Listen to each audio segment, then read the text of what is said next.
আসসালামু আলাইকুম। শুভেচ্ছা নেবেন দর্শক। দেশের রাজনীতিতে কি এমন কিছু ঘটছে যা আমাদের চোখের সামনে থেকেও আমরা বুঝে উঠতে পারছি না। খেয়াল করেছেন কি কিছু? 48% মানুষ এখনও ঠিক করেনি কাকে ভোট দেবেন। বিষয়টা কিন্তু অত সোজা না। সোজা কথায় তারা এখনও ভোটের জন্য তৈরি নয়। একটা প্রশ্ন, দেশে কি রাজনীতি কনফিউশনের এক নতুন অধ্যায় ঢুকছে? চলুন জানি, খোলাসা করি আজকের চাঞ্চল্যকর জরিপটা নিয়ে। তবে তার আগে ছোট্ট একটা অনুরোধ, এরকম বিশ্লেষণ আরও পেতে আমাদের চ্যানেলটি ফলো বা সাবস্ক্রাইব করে রাখুন। দর্শক, এবার আসি মূল জরিপ প্রসঙ্গে। এই জরিপটা করেছে BRAC institute of governance and development, সংক্ষেপে যাদেরকে বলা হচ্ছে BIGD। 5000-এর বেশি মানুষের মতামতের ভিত্তিতে তারা এই জরিপ করেছে। এই জরিপে উঠে এসেছে আগামী সংসদ নির্বাচনে আপনি কাকে ভোট দেবেন। এই প্রশ্নে 48.5% মানুষ বলেছেন তারা এখনও সিদ্ধান্তই নেননি। আপনি খেয়াল করছেন ব্যাপারটা? এই সংখ্যাটা গত অক্টোবরে ছিল 38%। অর্থাৎ ভোটের আগ্রহ নয়, বরং অনিশ্চয়তা বাড়ছে দিন দিন। এখন প্রশ্ন হলো, এই অনিশ্চয়তার মানে কি? রাজনীতি থেকে মানুষের আস্থা কি হারিয়ে যাচ্ছে, নাকি মানুষ অপেক্ষা করছে একটা বেটার অপশনের জন্য? একটা সময় বিএনপি ও জামায়াত মিলিয়ে প্রায় 28% সমর্থন ছিল সেই জরিপে, সেটা এখন নেমে এসেছে 22%।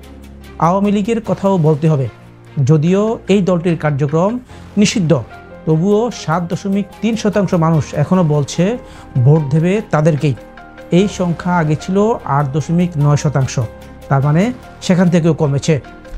তারপর জাতীয় পার্টি, ইসলামী দল, সব কিছু মিলিয়ে একটা ট্রেন্ড পরিষ্কার, ভোটের বাজারে কেউই নিরাপদ নয়।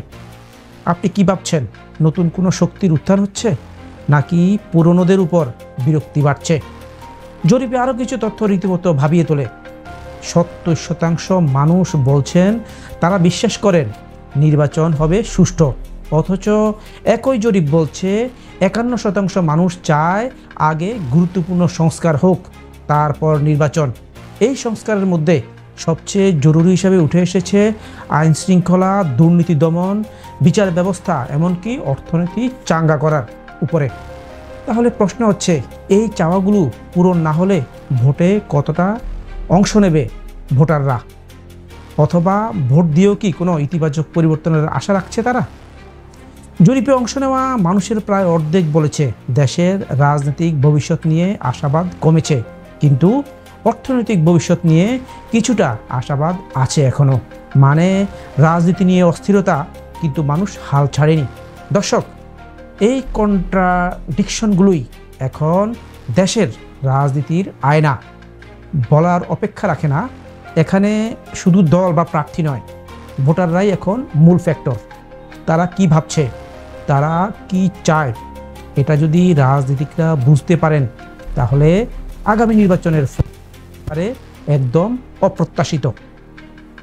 আপনি কিভাবে দেখছেন বিষয়টা? ভবিষ্যতের রাজনীতি কোন দিকে যাচ্ছে?